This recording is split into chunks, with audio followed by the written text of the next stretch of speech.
Honey? I inquired. Are you asleep? Amy murmured something I couldn't make out. Can I ask you something? How come, after almost 25 years together, you've suddenly gotten better in bed? Barely awake, Amy grumbled. I've always done it for you. I observed Amy. She seemed relaxed, curled up in a fetal position, hugging her extra pillow with her back facing me. Yeah, you have, but you never seem to enjoy it. What's with the sudden change? Amy turned over, still clutching the pillow tightly. She flashed me a smile with her beautiful blue eyes and said playfully, Well, I didn't hear any complaints from you. I smiled back at Amy, my closest friend and the woman I've admired since we met at a backyard party over 20 years ago. I'm not complaining now. I'm just curious why, after letting me do it in your mouth twice before we got married, and then never allowing it again, you've let it happen twice more in 1 week, after 25 years. Amy was fully awake now and asked, What's bothering you, Chris? I'm just asking a simple question, Amy. For 25 years, you've done this without much enthusiasm. It's always felt like a chore. Amy sat up in bed as I continued. And tonight, you did something completely different. I'm just wondering where this sudden enthusiasm is coming from. Amy got out of bed and stood with her hands on her hips, glaring at me. If you prefer, we can go back to the old way. Amy was angry, and I sensed she was about to get even angrier. No, I'm really enjoying your improved skills, I said. Then I wanted to get a dig in, so I added, You're almost as good as some of my old college girlfriends. Amy's face turned red with anger, but before she could respond, I continued. But you still haven't explained why your skills have gotten better. Did you read something? Talk to your friends? Or maybe you've had some practice? What are you accusing me of? Amy was furious. I stayed calm and explained. I'm not accusing you of anything. I just want to understand. You've disliked giving me BJ throughout our relationship, and suddenly it's become enjoyable. I'm curious why. Amy grabbed her pillow and headed for the door. As she left the bedroom, she yelled angrily, You don't need to think about it anymore because I won't do it again. Amy was halfway down the hall heading to our guest room when I called out from the bedroom, I guess I'll find out the truth tomorrow. What do you mean by that? She shot back. I said slowly, the private investigator I hired almost 6 weeks ago has finished his report. I'm meeting him in the morning. I have a feeling that your newfound skills will be a big part of that report. As I closed and locked the bedroom door, I saw Amy's jaw drop. Her knocking, crying, and pleading continued for over an hour while I lay in our king-size bed, crying into my pillow. Amy and I usually wake up early. Since I didn't want to talk to her, I set my alarm for 3 in the morning. I quickly got dressed in gym clothes and left the house within 5 minutes. My workout that morning lasted 2 hours and left me feeling exhausted. After showering, I changed into clothes that I had packed in my car the day before. I arrived at my favorite breakfast diner just before 6. It was only 2 blocks from my office. After ordering coffee, I turned on my phone and was immediately bombarded with texts and voicemails from my cheating wife. I ignored them and sent a text to my boss, asking if we could meet at Lucy's before work. About 30 minutes later, I received a response from Stacy saying, See you at 7:30. Stacy walked into Lucy's, glanced around, and then sat down on the bench across from me when she spotted me. She ordered a coffee and a bagel, to go, before turning her attention to me. After taking a quick look at me, Stacy exclaimed, You look terrible. Yeah, I feel even worse, I replied. Is there something going on at work? She asked. I shook my head, and I could see Stacy relax a bit as she finished her question. No, it's personal. I think Amy might be cheating on me. She practically admitted it last night. I've hired a private investigator, and I'm meeting him this morning to get the details. I just wanted to let you know that I might be in and out of the office as I deal with this situation. Stacy sat quietly for a moment, gathering her thoughts. Finally, she asked, How can I support you? Unless you have a magic solution, I'm not sure there's much you can do. I'll be taking the next couple of days off, but staying in touch with the office. I'll avoid Amy for now. I have a meeting with the private investigator today and a lawyer tomorrow, I explained with a shrug. Don't you think you're getting ahead of yourself? Unless there's something you're not telling me, you haven't found any proof yet. I purposely started a fight about closeness last night. Amy got angry right away and stormed out of the bedroom. I told her she didn't have to answer my questions. My private investigator would handle it in the morning. If you had seen the look on Amy's face, you'd be absolutely certain about what the report will say.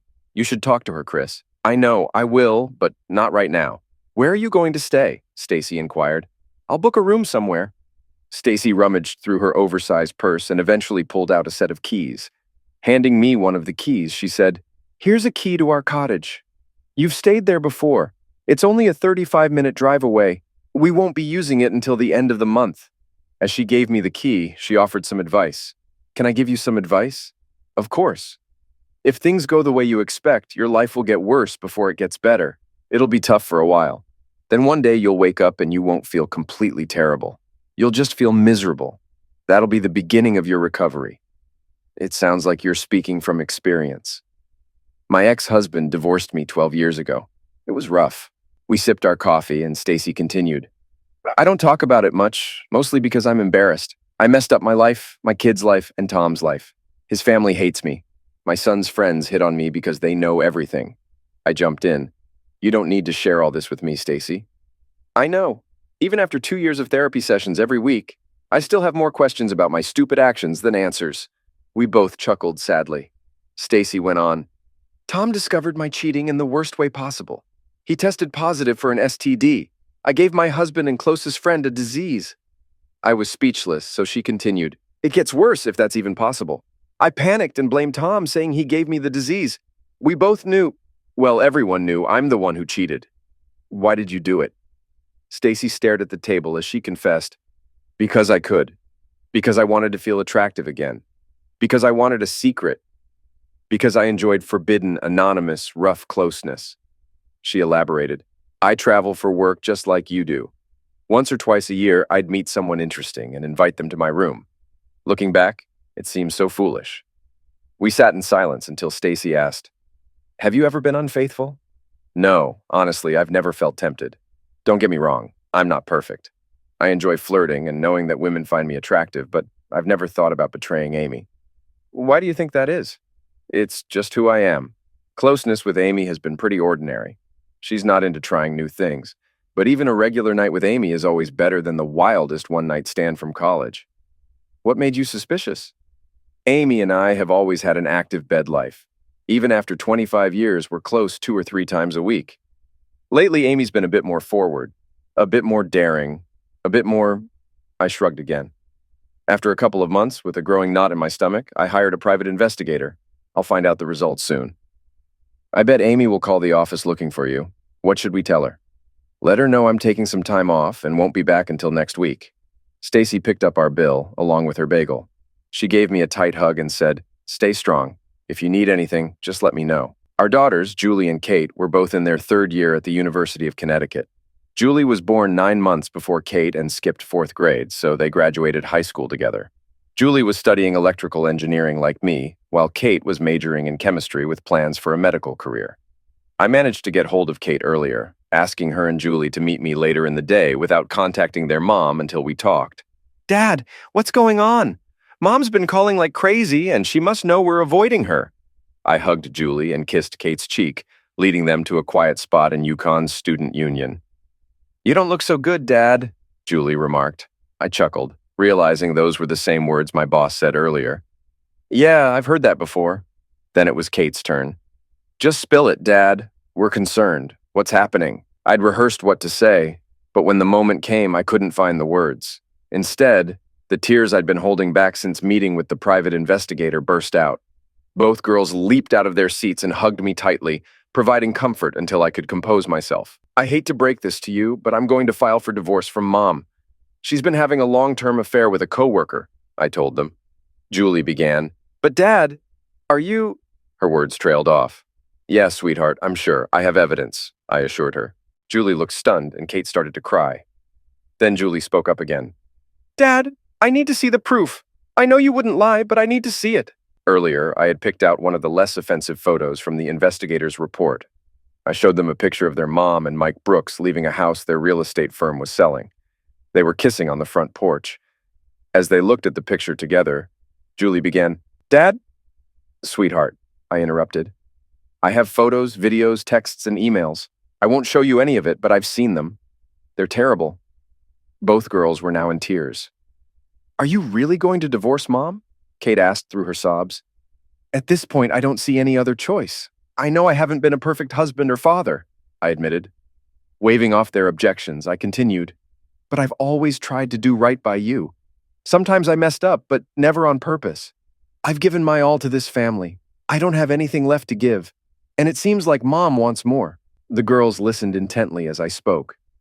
I still love your mom, though not as much as I did 6 weeks ago when I first got suspicious. But I don't like her much anymore. I can't trust her, and I can't imagine ever trusting her again. And the worst part is, she's lost respect for me. She's been belittling and humiliating me in the worst ways, and she doesn't care. There was a brief silence, broken by Julie's ringing phone. We saw Mom on the screen. Don't answer that, I told Julie. Before I could speak further, Julie grabbed her phone and answered angrily. Sorry, Mom, but we're too busy consoling Dad, who's heartbroken. If you need someone to talk to, call up your affair partner. Amy's hysterical shouts were audible as Julie ended the call. When the phone rang again immediately, Julie turned it off and Katie did the same. I'm sorry you're stuck in the middle of this mess. Your mom, well, she's still your mom. She loves you, and you know it. Things might be tense between you and Mom for a while, but you still need to treat her with respect. As the girls started to object, I raised my hand. I'm not asking you to forgive her for what she's done or the damage she's caused, but we all have to find a way to move forward. I looked at both of them and added, she's your mom, flaws and all, just like you have to accept me. After leaving the Yukon campus, I stopped at a burger joint for some food and a much-needed craft beer, then headed over to my parents' house. I rarely visited unannounced, so as I sat in their driveway gathering my thoughts, I saw my parents' front door open. Dad stepped onto the front stoop, followed by Mom. They watched me from afar as I sat in my car. Gathering my courage, I got out of the car and began walking toward them. Dad and I met halfway, and he pulled me into a tight bear hug. All the strength I tried to gather vanished, and I cried into Dad's shoulder without shame. Your mom and I don't know what's happening, but the frantic calls from Amy let us know something's wrong. We were expecting you to show up tonight. After I explained Amy's affair with her coworker to my parents, Mom asked, do you think counseling could help you deal with this? Mom's always hopeful, and she sees Amy almost like her own daughter. Tears welled up in her eyes as I shook my head and replied, I don't want to see a therapist. I've treated Amy and the girls like royalty. I didn't do anything wrong and don't deserve how cruelly Amy's treated me. But you've had so many good years together. With a sigh, I admitted, you're right, Mom. We've had a great life until Amy, and Amy alone, wrecked it. This isn't a one-time mistake. It's a full-blown affair between two selfish married people who only care about themselves. Mom seemed to be searching for another solution. I think I shocked her when I said, why would you want me to be miserable living with a lying, cheating person? I'm not perfect, but don't I deserve better than being with someone unfaithful? Please, Chris, Mom pleaded, don't use those words to describe Amy, at least not in front of me. I was trying to make a point, Mom. Amy's taken everything I have to offer, but it's not enough. She's hurt and disrespected me. Do I not deserve better? Dad interrupted, saying, cut your mom some slack. We're still trying to process this shock. You know we'll support whatever decision you make. After a pause, Dad added, and understand, if possible, we'd like to maintain a relationship with Amy and her family. It might not be as strong as before, but I hope Amy's actions haven't ruined that possibility. As Dad finished, Mom's phone rang. She checked the screen and said, it's Amy. After a moment's hesitation, Mom looked me in the eye and stated, I won't ignore Amy's calls and I won't deceive her. I'll never ask you to do that. Dad and I remained quiet as Mom picked up the phone. Hello, Amy. He got here about 10 minutes ago and told us about your actions. I think he'll be staying here tonight. Amy! Amy! I'm sorry, Chris. Amy's coming over. Don't worry about it, Mom. I'm going to head out. I'll give you a call tomorrow. Mom asked, where are you going? Stacy has a cottage at Cooper Lake. She's letting me stay there for now. You'll have to talk to her eventually, Dad pointed out. I will, but I'll do it when I'm ready, not when she wants. I'm just not prepared yet. What should we say to Amy when she shows up? Mom inquired. I'd call her and let her know it's pointless to come over. Tell her I'm not ready to talk. I trust you won't lie, but I hope you won't tell her where I'm staying. Mom started crying. I walked over and hugged her tightly. Dad joined in, and the Harrington family comforted each other. My parents silently provided all the emotional support I needed. After officially initiating the divorce process with a visit to a highly recommended divorce lawyer, I went to my in-laws' house. Amy's car wasn't there, so I parked and approached the front door. It's really bad, isn't it? Those were Frank Wilson's first words as he opened the front door. It's about as bad as it gets. Frank stood in the doorway, blocking my way, and asked, who cheated? She did. Do you have proof? Frank inquired. I nodded, and Frank exclaimed, "Dang," then turned and headed to the kitchen, leaving the door ajar. Eileen, Amy's mom, was nervously sitting at the kitchen table. She looked up as I entered and gestured toward the coffee maker, saying, "Fresh coffee's there." As I silently poured myself a cup, Frank retrieved a bottle of Jack from a cabinet. We both sat down, and Frank poured a generous amount of bourbon into his coffee, sliding the bottle my way. As I added some liquid courage to my cup, Frank asked, "Can I see the evidence?" Looking down at the table, I replied, "I can show you the written report, but I won't share the photos or videos." When he cursed again and met his eyes, I continued, "But Frank, I'm begging you, please don't ask to see the photos. No father should ever have to see his daughter in those situations." It was painful to witness, but Frank visibly deflated in front of Eileen and me. Eileen interjected, "Is there any chance your marriage can be saved?" "I met with a lawyer this morning. He'll have the paperwork ready by early next week and will file it with the court on Wednesday. The lawyer will contact Amy using her cell number. She can choose to pick up the paperwork at his office, or we can serve her officially." "I can't believe you're giving up on your marriage so easily," Eileen burst out angrily. "I'm not giving up, Eileen. Amy made that decision when she chose to cheat on me." "But it happened just once," Eileen yelled. I took 3 deep breaths to calm down and briefly regretted adding bourbon to my coffee. "It wasn't just once. Only Amy and her affair partner know how many times they've met, but it's been going on for months." We sat in silence for a moment before I continued. "This is your second marriage, just like mine. Both of your first marriages ended because of infidelity." Frank quickly interjected, "But those marriages were new. You've been married for 25 years. Doesn't that count for something? Love, trust, and respect. Frank, you've said those words to me countless times. A marriage needs all 3. I don't trust Amy, and she doesn't respect me," Eileen asked. "Will you treat Amy fairly in the divorce?" "I have to follow the divorce laws, but I won't make it harder on Amy or our family than necessary." "What about the girls?" Frank inquired. "I talked to them yesterday on campus. They know about the divorce and the reason. They're upset with Amy like everyone else. It might take time, but they'll understand, I promise." "I hope you don't mind me asking." "Feel free to ask anything. I'm divorcing Amy, not you and Frank. I hope we can still have a friendship." Tears streamed down Eileen's face as she pleaded, "Please talk to Amy." "I will, I promise, but not today, and probably not for a few days. But I will talk to her." Mary Beth Johnston has been friends with Amy for a long time. They could have been closer, but I've always been cautious of Mary Beth and her husband Phil since we first met. Mary Beth and Phil have an open marriage. While they didn't actively recruit others into their lifestyle, they weren't secretive about it either. They often shared stories about their activities. Over the years, Amy's interest in swapping parties and casual relationships made me uncomfortable. But I trusted my wife completely. "I can't believe how you're treating Amy. Yes, she messed up big time, but she's sorry. You need to move on and stop acting foolish. If you want to mess around, go ahead, but don't do anything reckless." That's how Mary Beth started the conversation when she sat down across from me at Dunkin' Donuts. "I'm not going to do anything reckless. I promise." Mary Beth looked skeptical and said, "Amy thinks you're planning to get a divorce." "I am getting a divorce. Papers will be filed Wednesday. It's not foolish. It's what people do when they want to leave a cheating spouse." Before Mary Beth could say more, I asked, "You've known me almost as long as Amy has. I've known about your open marriage the whole time. Have I ever given any indication I'd be okay with infidelity?" Mary Beth was shocked and muttered, "This is a nightmare. It's a nightmare for Amy, me, our kids, and everyone else. Mary Beth, it's about to become your nightmare too." Angry again, Mary Beth snapped, "Of course it's a nightmare for Phil and me. We've been friends for years."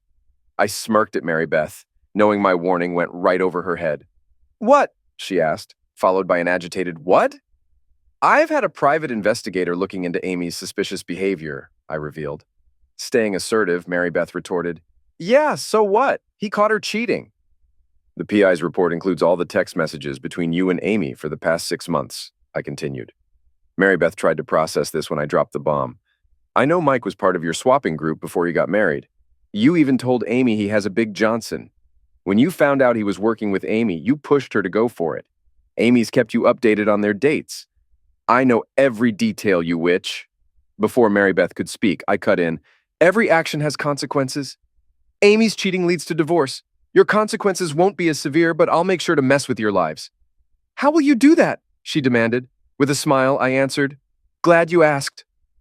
I pulled out a folded paper from my back pocket, unfolded it, and I said, I'm going to send this email out to a few people that you and Phil know. Subject: Mary Beth and Phil Johnston ruined my marriage, friends. I'm Chris Harrington. I've been married to Amy for almost 25 years. Except for the last few months, our marriage seemed perfect, at least to me. Due to the direct impact of Mary Beth and Phil Johnston's open marriage, my wife has cheated on me, and I am filing for divorce after 25 years of marriage went down the drain. I'm sending this email as a cautionary tale to prevent other marriages from being ruined by Mary Beth and Phil's casual attitude toward faithfulness. My wife had an affair with a swapping friend of Phil and Mary Beth. Mary Beth encouraged the affair, telling my wife Amy she'd never forget it. Mary Beth was right. My wife will never forget her affair, as it's destroyed our marriage and family. Whether you're connected to the Johnstons personally, professionally, or socially, be aware of their complete disregard for marriage vows and their readiness to wreck your own marriage. Maybe if I'd been more careful in choosing our friends, Amy and I wouldn't be headed for divorce. Best regards, Chris Harrington. Mary Beth threatened, "We'll sue you if you send this to anyone." I chuckled and replied, "My lawyer checked out the email and the PI report's text messages. He said everything in the email is true. Who are you sending it to?" "I've got emails for all the teachers and administrators in your school district, plus 38 folks at Phil's company. There are over 300 people there, but the email will probably spread. Members of your country club and church will see it too, along with some other groups you and Phil are involved in." Mary Beth sat there stunned. I handed her a copy, saying, "You can show Phil exactly what's going out. Have a great life, you awful person." As part of the PI report, I learned Lucy Brooks, married to that jerk Michael Brooks, took her kids to Willowbrook Park every Saturday. At the park, she and her kids hung out with a regular group of moms and kids. Lucy greeted me. "Chris, haven't seen you since the company holiday party. What brings you here?" "Just wanted to catch up, Lucy." 7 moms were eyeing us. I said, "This isn't a random run-in. Can we chat alone for a bit?" Lucy agreed enthusiastically, saying, "Sure, absolutely." But soon she realized I wasn't sharing her cheerful mood. She questioned, "Chris, is everything—" Her voice trailed off as understanding dawned on her face. Lucy went visibly pale. Her friends, noticing her change in demeanor, looked either concerned for Lucy or upset that I had caused her distress. "Are you okay?" asked the plump blonde beside her. Lucy didn't respond right away, only snapping out of her trance, when another mom demanded, "What's happening?" "I'm okay, really." Then to me, "I think we should talk privately. That would be best." A slim, attractive redhead stood up, shooting angry looks between Lucy and me. "Chris, this is my protective cousin Aggie. Aggie, meet Chris Harrington. He's married to someone who works with Mike. I think he wants to chat about the women's intuition stuff you believe I've been imagining." "Ladies, Aggie, how about Lucy and I head to the picnic table under the tree?" I gestured to a spot nearby. "We'll have some privacy there, but still be close by." Lucy stared at the ground for a moment, tears silently streaming down her face. As she rose to her feet, Aggie rushed to her side, embracing her tightly as they both cried. When they pulled apart, Aggie's anger softened to sadness as she saw my own tears. I told Aggie, "I'm not just delivering bad news. I'm caught in the middle of this mess with your cousin." Walking alongside Lucy, she halted after a few steps, turned to Ags and said, "Ags, can you take the kids home with you?" Ags replied, "Sure thing, Lucy. And if necessary, can they stay over for the weekend?" Ags gave a sad smile and nodded. Seated across from each other at the picnic table, I inquired, "How long have you been aware of this?" Lucy sighed. "Unfortunately, this isn't new territory for me. We tied the knot a bit later than most, and soon after, we started a family. After our second child, Mike got a vasectomy. His first affair cropped up within 6 months. The second followed a year after our first confrontation. Now, this is the third strike. I've had a hunch something was off for about a month. I'm wrestling with the decision to divorce Amy. I know it's inevitable, but I keep doubting myself. Can you shed some light on why you stayed with Mike after his first 2 affairs?" "It was mostly for the kids. Well, entirely for them, really. I grew up with divorced parents, a bitter mom, and a dad I saw once a week. I didn't want that for my own kids. I still don't, but it seems like that's where we're headed. Fortunately, I have a strong support network nearby, so I'll have plenty of help." I had a feeling Lucy would answer that way, so I nodded in agreement. "Can you tell me why Mike cheats?" I inquired. Lucy nodded in response. "He enjoys the excitement of corrupting good girls. I was pretty innocent about closeness. Mike was my lover and teacher. He set rules and rewarded me when I followed them.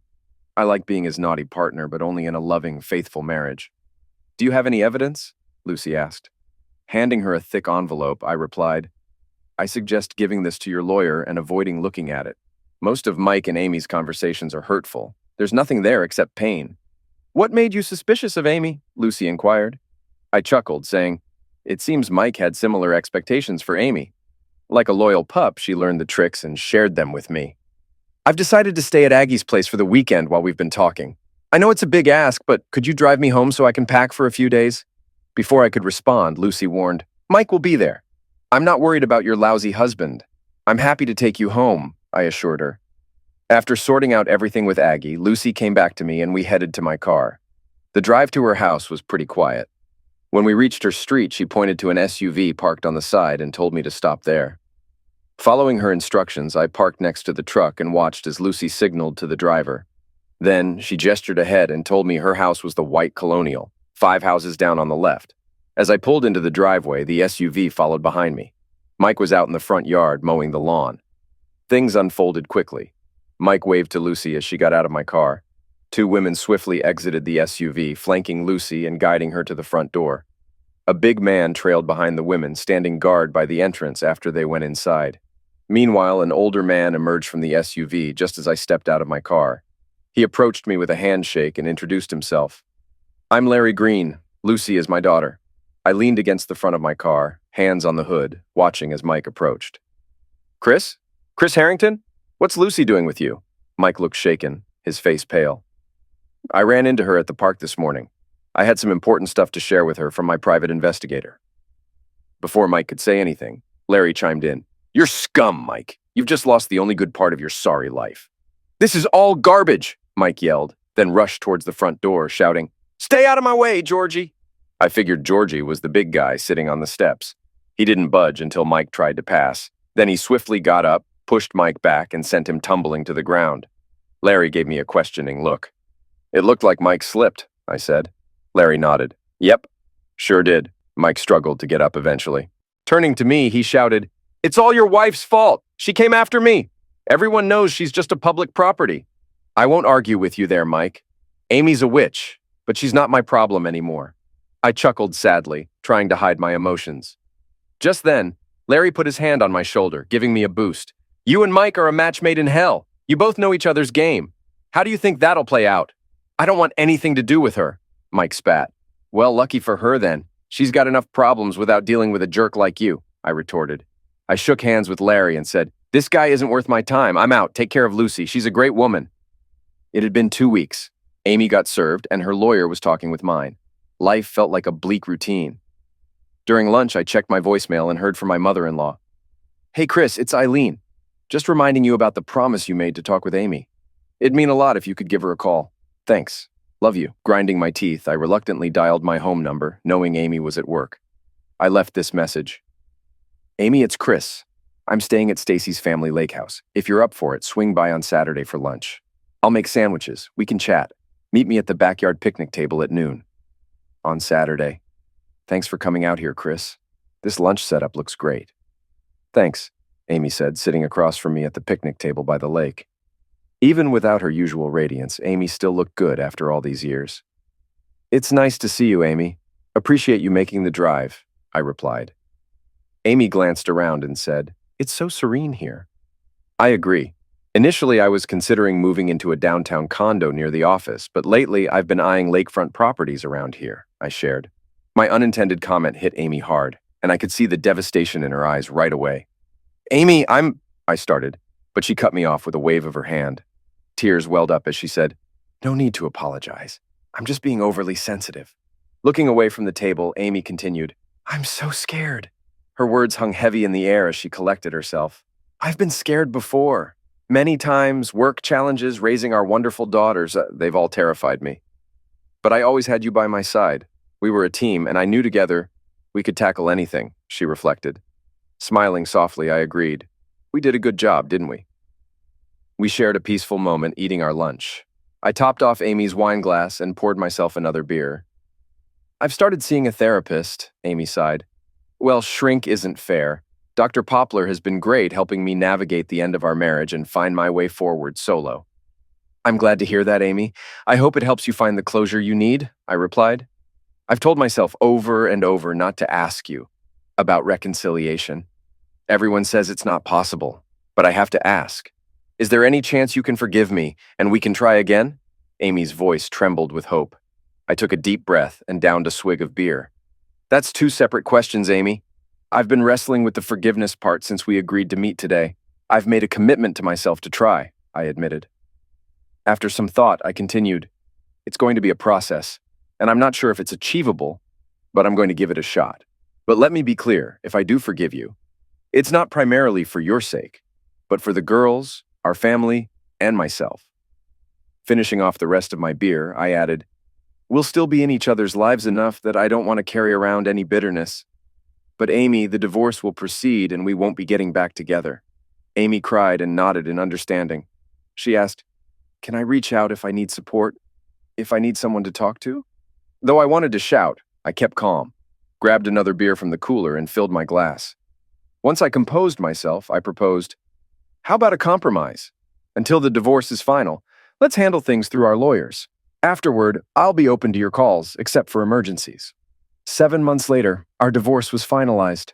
It was my first night in my new lakeside home, and I sat on the back deck contemplating whether to crack open a couple of high-alcohol craft beers from the cooler or dive straight into the bourbon on the table before me when my phone buzzed. Seeing Amy's name, I answered with a smile. Hey, Amy. I'm really down and could use someone to talk to, she said with sadness in her voice. 5 years later. Things were looking up. One morning I noticed the sky seemed bluer and the birds sounded cheerier. Life was improving. Stacy was proven right. She moved to our company's main office in Dallas, where she's now the executive VP of sales and marketing. Despite staying single, she's seen her kids grow up. After a glass or two of wine, she admits to enjoying the occasional thrill of a one-night stand. Julie graduated college with top honors and now works as an engineer for a defense contractor on the West Coast. She's in a somewhat serious relationship and pursuing her master's degree part-time. Julie maintains a strong bond with both Amy and me, chatting with us weekly. We affectionately call Kate the Mole because of her lack of a social life. After college, she worked for a pharmaceutical company for a couple of years before getting into Johns Hopkins Medical School. Engaged to another med student, they're both devoted to their studies. While I reach out to Kate weekly, she seldom initiates contact, preferring to focus on her studies. My parents are surprisingly healthy for their age. They still reside in Hartford, Connecticut, but escape the harsh winters by spending time in a small condo in Clearwater, Florida. While Mom enjoys monthly lunches with Amy, Dad rarely joins. Frank and Eileen are also doing fine, despite minor health concerns. They alternate hosting weekly dinners with my parents, maintaining close ties. Mary Beth and Phil relocated to the Midwest a year after our divorce, with Mike following 6 months later. Good riddance to them all. Lucy and her kids are thriving. Though it took her a while to start dating again, she's been quite popular among eligible suitors. Setting high standards, she eventually found Mr. Right, and they recently celebrated their first anniversary. Judging by their constant smiles, they still feel like newlyweds. Amy appears to be content as well. While her relationship with Kate remains strained, her other connections have healed. She's been seeing a man for 6 months, and the last time we spoke, she mentioned he might be the one. I'm hopeful for her happiness. As for me, things are going smoothly. I stepped into Stacy's role as division president after she moved to Dallas. My responsibilities are manageable and on track. 2 years post-divorce, I bumped into an old acquaintance, Lucy's cousin Aggie. We met at a mutual friend's daughter's graduation party and chatted a bit. Later, as the older crowd left, Aggie pulled me aside and said, during lunchtime, like most days, Aggie showed up at my office and locked the door behind her. I quickly wrapped up a call and joined her on the couch. As a man in his early 50s, my prowess isn't what it used to be.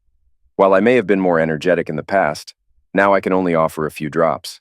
Sadly, the days of intense passion are behind me. Fortunately, Aggie doesn't seem to mind.